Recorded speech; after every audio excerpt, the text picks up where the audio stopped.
तो हेलो दोस्तों, आप सभी का एक बार फिर से स्वागत है आपके अपने यूट्यूब चैनल टीचिंग वीडियो ऐसा में।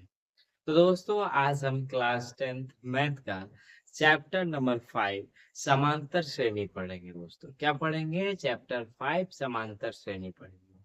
तो समांतर श्रेणी क्या होता है दोस्तों?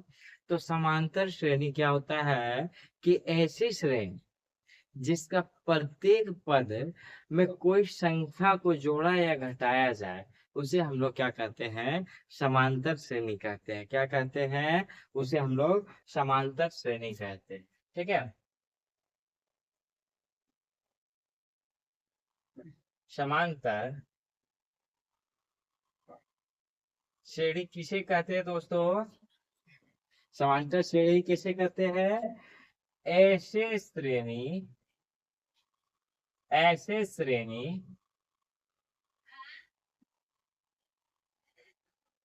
ऐसे श्रेणी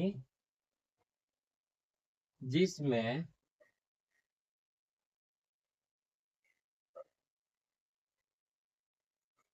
प्रत्येक पद को घटाया या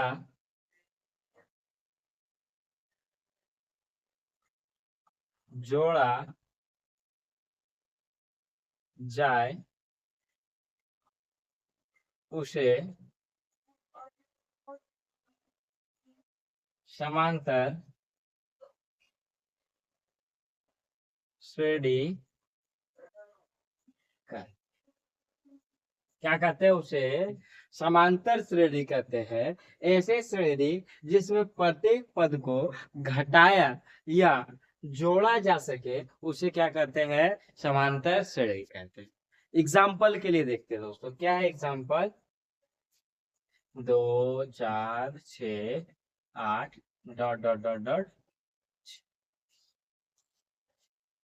तो दोस्तों, यहाँ से हम एक बात समझेंगे। ये जो श्रेणी में है दोस्तों, इस श्रेणी के प्रत्येक संख्या को हम लोग क्या कहेंगे? पद कहेंगे। श्रेणी के क्या दोस्तों? श्रेणी के प्रत्येक संख्या को क्या कहेंगे? पद कहेंगे। क्या कहते हैं? पद। ठीक है। ये जो श्रेणी दिया हुआ है दोस्तों, उसके क्या प्रत्येक संख्या को, यानी ये संख्या ही है ना दोस्तों, 2 4 6 8 डॉट डॉट डॉट डॉट 46 क्या है? ये तो संख्या ही है। ठीक है। यहाँ तक कोई समझने में दिक्कत? तो इस संख्या को हम लोग क्या कहेंगे? पद कहेंगे। ठीक है। तो पद को हम लोग दर्शाते कैसे? स्मॉल ए द्वारा दर्शाया जाता है। किसके द्वारा दर्शाया जाता है? स्मॉल ए के द्वारा दर्शाया जाता है। ठीक है। अगर आपको कहेगा पहला पद, क्या कहेगा? इसमें से अगर आपको कहेगा दोस्तों, क्या कहेगा? पहला पद। क्या कहेगा? पहला पद। पहला पद। तो दोस्तों, पद को हम लोग किससे दर्शाते हैं? पद को हम लोग ए से दर्शाते हैं। और पहला कहेगा तो क्या आएगा? एक। पहला पद क्या हो जाएगा? तो पहला पद क्या है दोस्तों? 2 है। इसी में अगर कह देगा दूसरा पद, पद को ए से दर्शाते हैं दूसरा, यानी A2। A2 क्या है दोस्तों? 4 है। अब कह देगा तीसरा पद, तीसरा पद को हम लोग A3 से दर्शाते हैं। A3 कितना है दोस्तों? 6 है। 3 पद तक ही लेंगे दोस्तों, 3 पद तक ही। ऐसे अगर चौथा पद आएगा, चौथा पद यानी A4 बराबर क्या आ जाएगा? 8। उसी प्रकार से लिखते हैं। ठीक है। और ये जो पद है दोस्तों, डॉट डॉट डॉट डॉट के बाद आया, इसको हम लोग कहते हैं अंतिम पद। क्या कहते हैं? अंतिम पद। अंतिम पद को हम लोग an से दर्शाते हैं। किससे दर्शाते हैं अंतिम पद को? an से दर्शाते हैं। तो an हमारा कितना है? 46। तो यहाँ से हम लोगों ने क्या समझा दोस्तों? समांतर श्रेणी कैसे कहते हैं? कि ऐसे श्रेणी जिसमें प्रत्येक पद को घटाया या जोड़ा जाए, तो उसे समांतर श्रेणी कहते हैं। यहाँ तक कोई दिक्कत? कोई। ठीक है। अब श्रेणी के प्रत्येक संख्या को क्या कहते हैं? प्रत्येक संख्या को क्या कहते हैं? पद कहते हैं। क्या कहते हैं? पद कहते हैं। और पद को हम लोग ए द्वारा दर्शाते हैं। किसके द्वारा दर्शाते हैं? पद को स्मॉल ए के द्वारा दर्शाते हैं। अगर इसमें से पूछ देगा पहला पद क्या है, तो पहला पद 2 है, यानी A1 बराबर 2, A2 बराबर 4, A3 बराबर 6। यहाँ तक कोई समझने में दिक्कत? आशा करता हूँ कि कोई दिक्कत नहीं। और डॉट डॉट के बाद ये अंत में जो आया दोस्तों, इसको हम लोग कहते हैं अंतिम पद कहते हैं। क्या कहते हैं? अंतिम पद कहते हैं। ठीक है। यहाँ तक कोई दिक्कत? यहाँ तक आशा करता हूँ कि कोई दिक्कत नहीं हुई। अब क्या है दोस्तों, अब हम लोग समझेंगे कि इसी में आता है दोस्तों सर्वांतर आता है। क्या आता है? सर्वांतर। तो सर्वांतर क्या होता है दोस्तों, कि ये जो पद दिया है, अगर सभी पद का सर्वांतर अगर सेम आया, यानी कॉमन डिफरेंस अगर सेम आया, तब वो एपी में होगा, अन्यथा वो एपी में नहीं होगा। तो सर्वांतर को यानी कॉमन डिफरेंस को हम लोग स्मॉल डी के द्वारा दर्शाते हैं। किसके द्वारा दर्शाते हैं दोस्तों? स्मॉल डी के द्वारा दर्शाते हैं। तो पहला सर्वांतर हम लोग निकालें, तो सर्वांतर बराबर फॉर्मूला क्या होता है दोस्तों, यानी डी बराबर फॉर्मूला क्या होता है कि दूसरी संख्या माइनस पहली संख्या। यह है दोस्तों फॉर्मूला। सर्वांतर डी बराबर फॉर्मूला क्या है? पहली संख्या को क्या करना है? दूसरी संख्या में घटा देना। तो आइए निकालते हैं दोस्तों, पहला सर्वांतर निकालते हैं। तो पहला सर्वांतर निकालने के लिए क्या करना पड़ेगा? दूसरी संख्या कितना है दोस्तों? 4 है। 4 है। तो पहली संख्या यानी पहला पद क्या है दोस्तों?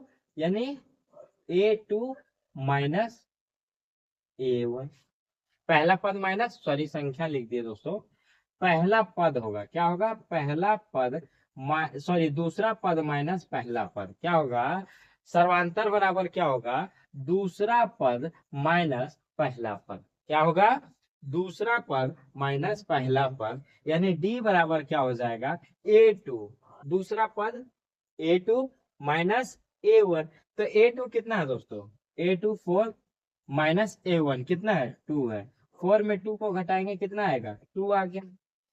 अब आगे और देखते हैं। डी टू बराबर क्या हो जाएगा? D2 बराबर, यानी दोस्तों यहाँ पे जो हमको निकालना रहेगा उसको क्या करना है? एक पद बढ़ा के लिखना है। जैसे D यहाँ 1 निकालना था, तो पद को बढ़ा दिए, क्या कर दिए? A2 कर दिए। A2 में से किसको घटा दिए? A1 को। उसी प्रकार अगर हमको दूसरा सर्वांतर निकालना है, तो उसमें हम लोग क्या करेंगे? तीसरा पद माइनस दूसरा पद करेंगे। तो तीसरा पद हमारा क्या था दोस्तों? तीसरा पद हमारा 6 था, माइनस दूसरा पद हमारा क्या है? 4 है। तो 6 में से 4 जाएगा, कितना आएगा? 2 आएगा। तो देखिए दोस्तों, यहाँ भी समांतर समान है, यहाँ भी समांतर समान है। तो इसको हम लोग कह सकते हैं, क्या कह सकते हैं? कि यह एपी के सूची में है। क्या कह सकते हैं? यह एपी यानी अर्थमेटिक प्रोग्रेशन को ही हम लोग क्या कहते हैं? समांतर श्रेणी कहते हैं। तो यह एपी के सूची में है। ठीक है। ये क्या है दोस्तों? एपी के सूची में है। अब क्या है दोस्तों, एपी कितने प्रकार के होते हैं, यानी सर्वांतर श्रेणी कितने प्रकार के? तो सर्वांतर श्रेणी जो होता है दोस्तों, वो आपका 2 प्रकार का होता है। कितने प्रकार का होता है? 2 प्रकार का। ठीक है। तो आइए दोस्तों, हम लोग इसको मिटा के उसके दोनों प्रकार को हम लोग पढ़ते हैं।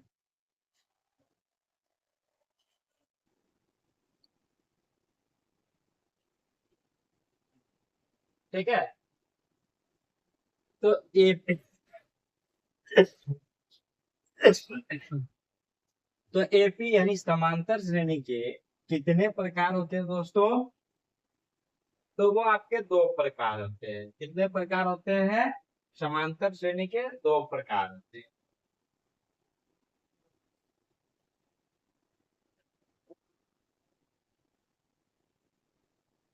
समांतर श्रेणी के कितने प्रकार होते हैं? तो दो प्रकार होते हैं। कितने? दो। कौन कौन होते हैं दोस्तों? एक होता है परिमित,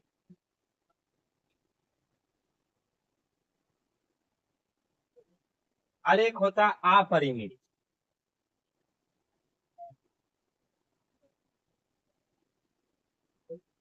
क्या होता है दोस्तों? एक होता है परिमित और एक होता है अपरिमित। ठीक है। परिमित को हम लोग क्या कहते हैं? फाइनाइट।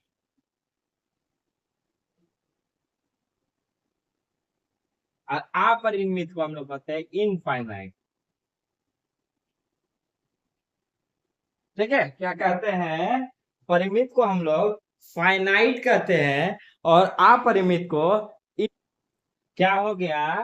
परिमित को हम लोग फाइनाइट एपी कहते हैं और अपरिमित एपी को क्या कहते हैं? इनफाइनाइट एपी कहते हैं। तो दोस्तों परिमित और अपरिमित में अंतर क्या है? तभी तो पता चलेगा ना कि दो प्रकार के होते हैं, लेकिन परिमित और अपरिमित में अंतर क्या है।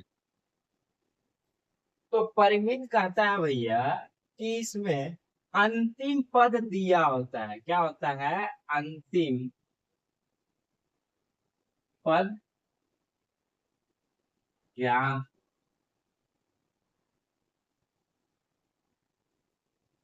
ठीक है।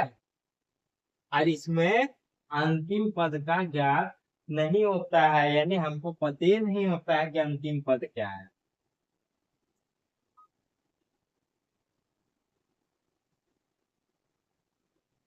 ज्ञात नहीं होता है, यानी अंतिम पद हमको पता नहीं होता है। जैसे कि दोस्तों क्या? जैसे फॉर एग्जाम्पल क्या है दोस्तों? दो, चार, छ, आठ। तो इसमें क्या देगा? अंतिम पद क्या है दोस्तों? तो अंतिम पद क्या हो गया? आठ हो गया। एक और एग्जाम्पल, दो, चार, छ, डॉट डॉट डॉट डॉट, छप्पन। दोस्तों डॉट डॉट है, फिर भी तो अंतिम पद हमारा दिया ही है ना। अंतिम पद हमारा दिया ही है। तो यहाँ से हमको क्या पता चल रहा है दोस्तों? कि इसमें अंतिम पद दिया है और इसमें अंतिम पद नहीं दिया होता है। अंतिम पद को ज्ञात करना पड़ता है। क्या करना पड़ता है? ज्ञात करना पड़ता। क्या करना पड़ता है? ज्ञात करना पड़ता है। तो बस यही तो अंतर है दोस्तों। यही अंतर है किसमें किसमें? फाइनाइट एपी और इनफाइनाइट। ठीक है। यहाँ तक क्लियर? चलिए, तो अब क्वेश्चन के माध्यम से आपकी समस्याओं को क्लियर, जो भी बचा कुचा आपका डाउट होगा दोस्तों, वो क्वेश्चन के माध्यम से आपका डाउट क्लियर हो जाएगा।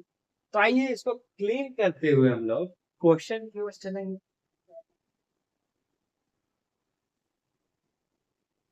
ठीक है। तो आइए पहले क्वेश्चन की ओर चलते हैं। तो पहला क्वेश्चन प्रश्नावली 5.1 का क्या कहता है दोस्तों? कहता है कि निम्नलिखित स्थितियों में, क्या कहता है? निम्नलिखित स्थितियों में किन स्थितियों में संबंध एपी की सूची है और क्यों?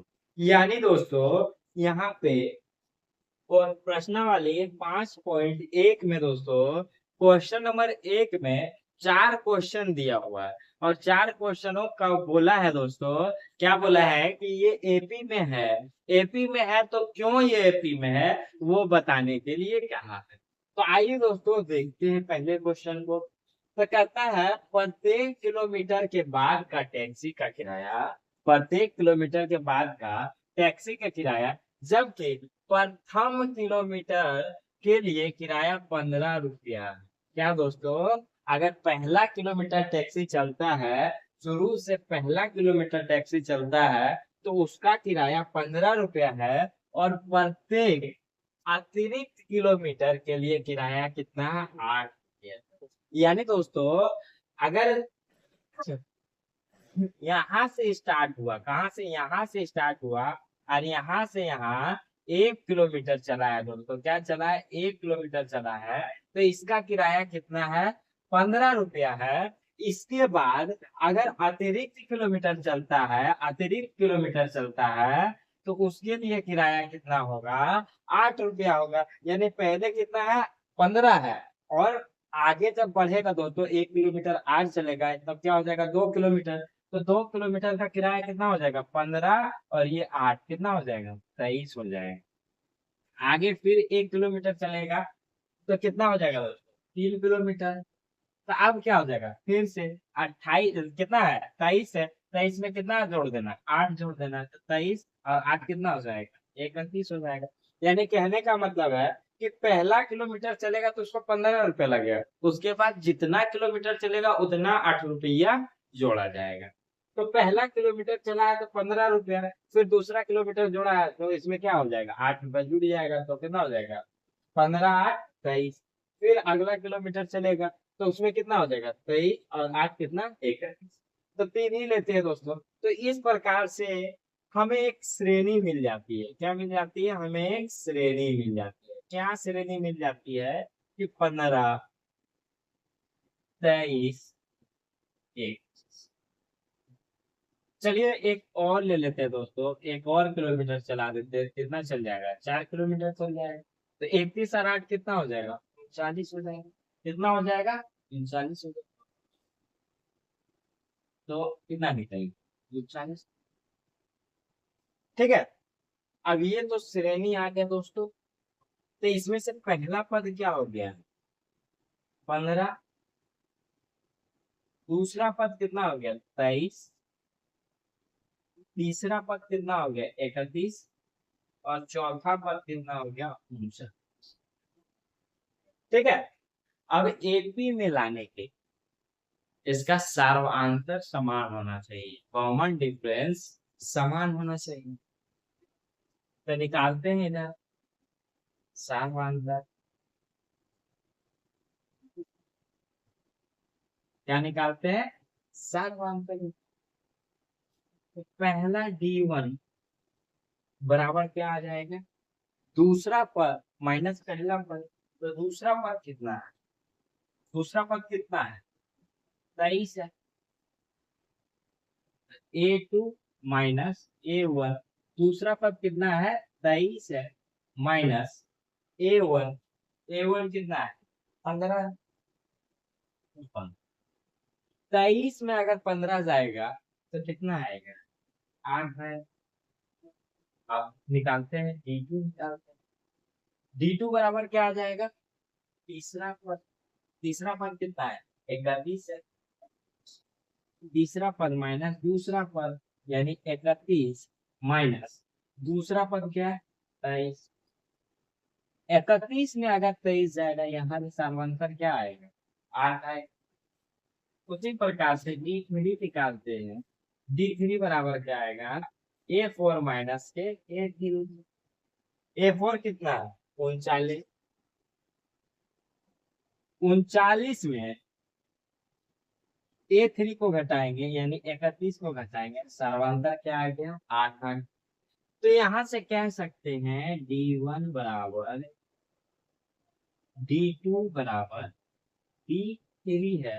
तो ये सर्वांतर में क्या है दोस्तों? सर्वांतर समकक्ष में तो ये एक भी में क्यों है? क्योंकि सबका समांतर क्या आएगा दोस्तों? हमारा समान आएगा। तो यहाँ से क्या करना है? लिखना है हल। क्या लिखना है? हल लिखना है। अब जितना चल रहे हैं दोस्तों उतना अटकिया जोड़ देना है। इसमें पहले जो किलोमीटर चलेंगे उसी। तो पहला किलोमीटर कितना चले थे? 15। 15 में फिर 8 टकिया जोड़ देंगे, कितना आ जाएगा? 23। फिर 23 में 8 टकिया जोड़ देंगे 31। 31 में 8 टकिया जोड़ दी 19। उसी प्रकार से क्या बन गया? 15 23 31 और 39 का एक श्रेणी बन गया। क्या बन गया? एक श्रेणी बन गया। अब श्रेणी में हमको पता चलिए कि पहला पद क्या, दूसरा पद क्या, तीसरा पद क्या है। जब हमको पद का पता चलिए तो हम क्या निकाल दिए, सबका सर्वांतर निकाल दिए। अब अगर सर्वांतर समान है तो यहाँ से हमको क्या पता चलिए कि ये एपी की सूची में है। तो ये हमारा पहला क्वेश्चन क्लियर हो गया। चलिए अब चलते हैं दूसरे क्वेश्चन की ओर।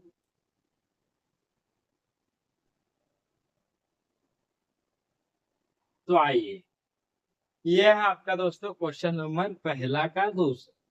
क्या कहता है कि किसी बेलन में उपस्थित हवा की मात्रा, क्या कहता है, किसी बेलन में उपस्थित हवा की मात्रा जबकि वायु निकालने वाला पंप, क्या दोस्तों, वायु निकालने वाला पंप प्रत्येक बार बेलन की शेष हवा का 1/4 भाग निकालता है।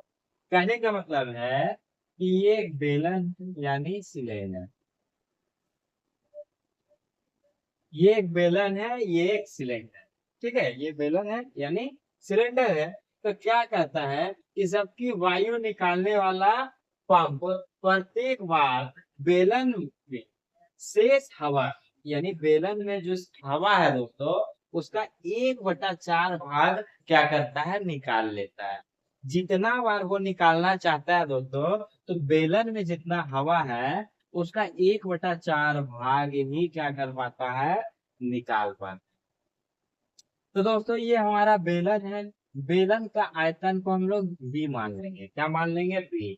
बी यानी होता है दोस्तों वॉल्यूम। क्या होता है, बेलन का आयतन। आयतन को ही हम लोग वॉल्यूम कहते हैं। तो उस वॉल्यूम का जो दर्शाया जाता है दोस्तों, वो बी से दर्शाते हैं हम लोग वॉल्यूम। तो हम लोग लिखेंगे कि पहले स्थिति में, क्या कहते हैं दोस्तों, पहले स्थिति में हवा की मात्रा कितना निकालते हैं। पहली बार जब निकालते हैं दोस्तों तो कितना हवा हम लोग निकाल, तो लिखेंगे, क्या लिखेंगे, माना, माना प्रथम स्थिति में, क्या, प्रथम स्थिति में बेलन का आयतन कितना है, ये, ठीक है। अब लिखेंगे, क्या लिखेंगे, दूसरी स्थिति देखेंगे। दूसरी स्थिति में बेलन का आयतन बराबर, तो मान लीजिए आपके पास 12 रुपया, इसमें से अगर हम 6 रुपया मान लिए तो आपके पास क्या बचेगा, 6 रुपया। उसी प्रकार बेलन का आयतन भी है, इसमें से 1/4 हम क्या करते हैं, निकाल लेते हैं। तो कितना बचेगा, तो आइए एलसीएम ले लीजिए। यहाँ कुछ नहीं है तो क्या है, एक है, एलसीएम आएगा 4। तो 4 भी में से एक भी चल जाएगा, कितना भी बचेगा, 3/4। तो दूसरी स्थिति में बेलन का आयतन कितना है, 3/4 हो गया। अब देखेंगे तीसरी स्थिति में, तीसरी स्थिति तक लेते हैं। तीसरी स्थिति में बेलन का आयतन बराबर क्या, तीसरी स्थिति में बेलन का आयतन कितना है दोस्तों, यहाँ पे कितना है दोस्तों, 3V/4 है। इसका हमको क्या निकालना है, 3V/4 का कितना निकालना है, 1/4 निकालना। इतना आयतन है, इसका क्या निकालना है, 1/4 निकालना है। तो यहाँ क्या है, यहाँ कुछ नहीं है। तो एक है, इसका गुना ऊपर में होता है, इसका गुना इसके साथ होता है। आपको पता होनी चाहिए, इतनी बात नहीं। अन्य नहीं पता होगी तो यहाँ पे आप लोग देख के सीखेंगे कि नीचे वाला का गुना ऊपर वाला के साथ, इसका गुना इस। तो यहाँ क्या हो जाएगा, 3V/4 बराबर एक का गुना इसमें करेंगे, क्या आ जाएगा, 3V बटे नीचे में क्या आ जाएगा, 4 तो 16। अब देखिए यहाँ पे 16 है, यहाँ पे 4 है, तो इसका एलसीएम ले लेंगे तो कितना आ जाएगा, 16 आ जाएगा। 4 का पहाड़ा में 16 कितने टाइम में आता है, तो 4 बार, 4 का 5 16, 4 बार में आता है, तो 4 का गुना 3 में कर देंगे, कितना आ जाएगा 12 भी माइनस कितना है 3, 12 में से 3 भी जाएगा, क्या बचेगा 9 भी बटे। तो ये एपी का सूची बन गया दोस्तों। एपी का प्रथम पद क्या बन गया, प्रथम पद क्या बन गया, A1 क्या है बी है, A2 3V/4 है, A3 9V/4, यही है ना। पहला हमारा क्या निकला भी निकला, दूसरा स्थिति में क्या निकला 3V/4 निकला, तीसरा स्थिति में क्या निकला 9V/16 निकला। तो पहला पद, दूसरा पद, तीसरा पद, ठीक है। अब क्या एपी सूची में होने के लिए सारवंतर क्या होना चाहिए, बराबर होना चाहिए।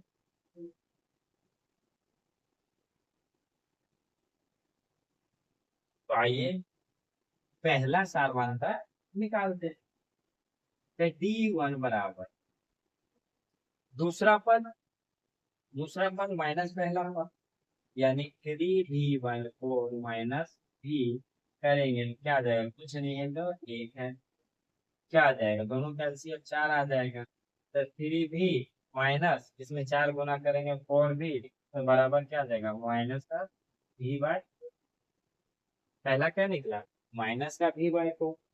दूसरा देखते हैं D2, D2 बराबर क्या होता है, तीसरा पद माइनस दूसरा पद, तीसरा पद क्या है 9V/16 माइनस दूसरा पद, दूसरा पद क्या है 3V/4। दोनों का एलसीएम लेंगे तो क्या आ जाएगा 16 आ जाएगा, क्या आ जाएगा 16 आ जाएगा।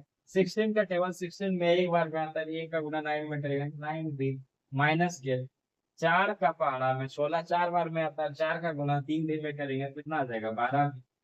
9 भी में से 12 भी जाएगा, कितना बचेगा माइनस का 3V/16 बचे। यहाँ माइनस का 3V/16 आ रहा है और यहाँ माइनस का V/16 आ रहा है, तो क्या ये एपी की सूची में है दोस्तों, तो ये एपी की सूची में, एपी की सूची में नहीं है। ये हो गया आपका पहला का दूसरा नंबर एक्स। चलिए चलते हैं अब तीसरे की।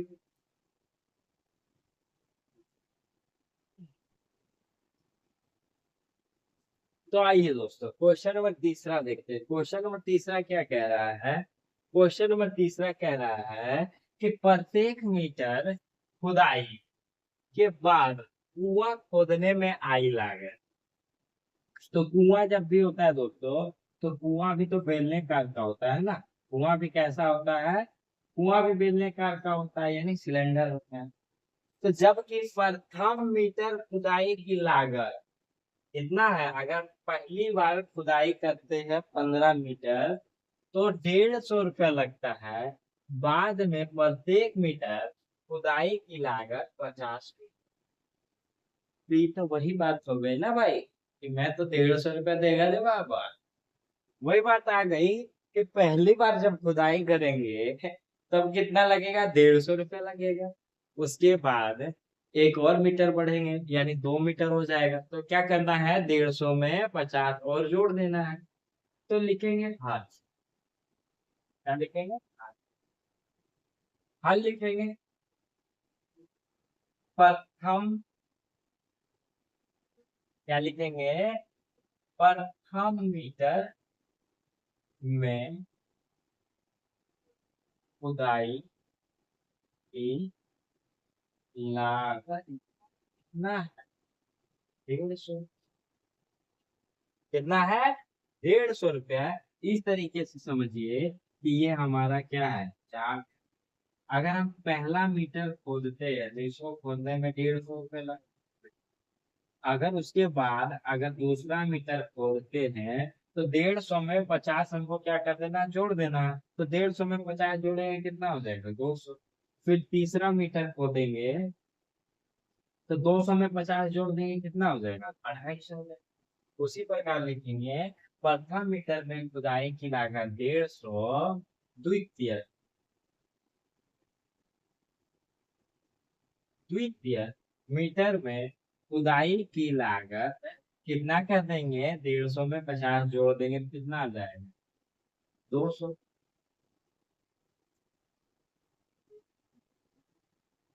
तृतीय मीटर में खुदाई की लागत कितना आ जाएगा? 200 में 50 जोड़ देंगे, कितना आ जाएगा? 200। ठीक है। अब चौथा में देखें तो कितना आ जाएगा? 200 में 50 जोड़ देंगे, कितना आ जाएगा? 300 आ जाएगा। तो लिखेंगे चौथा में खुदाई की लागत 250 में जोड़ देंगे 50 रुपया, तो कितना हो जाएगा? 300। जितना हो जाएगा? 300। तो फिर से हमको एक सूची मिल गया, क्या मिल गया? 150, 200, 250, 300। ये पहला पद, ये दूसरा पद, ये तीसरा पद और ये चौथा पद। 4 पद हमने लिखे। अब सार्वंतर निकालते हैं। क्या निकालते हैं? सार्वंतर निकालते हैं।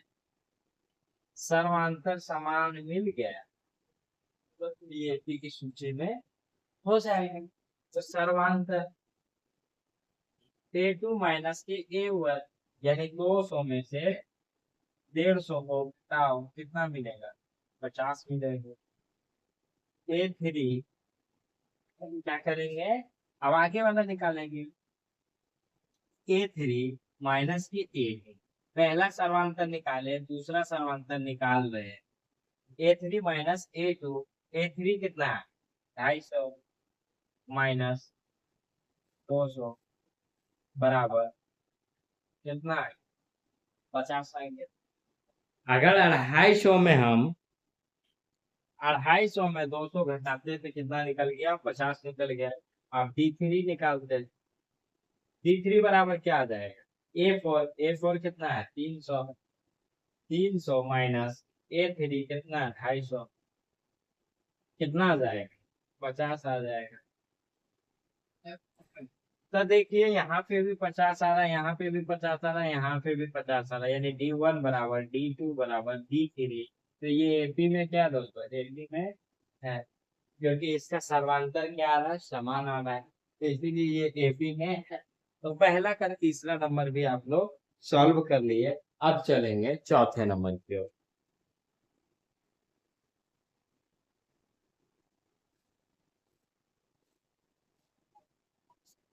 तो आइए दोस्तों आज के लास्ट क्वेश्चन की ओर चलते हैं। क्वेश्चन नंबर 1 का 4 नंबर क्वेश्चन है। कहता है कि खाते में प्रत्येक वर्ष का मिश्र धन, क्या कहता है दोस्तों? खाते में प्रत्येक वर्ष का मिश्र धन, जबकि राशि कितना है? 10,000 की राशि पर 8% का वार्षिक दर से चक्रवृद्धि ब्याज जमा किया जाता है। क्या किया जाता है? 10,000 पर 8% राशि की दर से। कितना दोस्तों? 10,000 की राशि पर, 10,000 की राशि पर 8% वार्षिक दर से, यानी रेट ऑफ इंटरेस्ट हमारा क्या दोस्तों? 8% है। रेट ऑफ इंटरेस्ट हमारा कितना है? 8% है। और राशि यानी क्या है दोस्तों? P बराबर हमारे पास कितना है? प्रिंसिपल हमारे पास कितना है? 10,000 है। और रेट ऑफ इंटरेस्ट हमारे पास कितना है? 8%। तो हमको क्या कहता है दोस्तों? वार्षिक दर में चक्रवृद्धि ब्याज जमा की जाती है, यानी चक्रवृद्धि ब्याज दोस्तों। तो दोस्तों मिश्र धन का एक फॉर्मूला होता है। क्या होता है मिश्र धन का एक फॉर्मूला?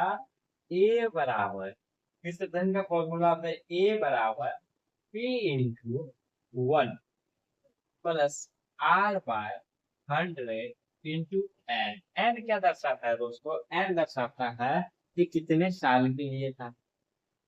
तो एक बात ध्यान देगा दोस्तों कि पहला वर्ष में जो राशि होता है दोस्तों, उसका इंटरेस्ट तो कुछ नहीं निकलता है। पहला वर्ष का राशि जो रहता है पहले वर्ष के लिए, तो ये 10,000 ही होगा दोस्तों। इंटरेस्ट कब लगता है? जब दूसरे वर्ष हो जाता है तब इंटरेस्ट लगता है। तो आइए, तो दूसरे वर्ष का क्या होगा? ये दूसरे वर्ष, दूसरे वर्ष का रेट ऑफ इंटरेस्ट क्या होगा? 10,000 into 1 plus R by 100। R कितना है दोस्तों? 8 है बाय 100 इंटू एन। दूसरे वर्ष यानी पहले वर्ष से दूसरे वर्ष का अंतर कितना का होगा? एक का अंतर होगा। तो यहाँ पे क्या आ जाएगा? एक आ जाएगा।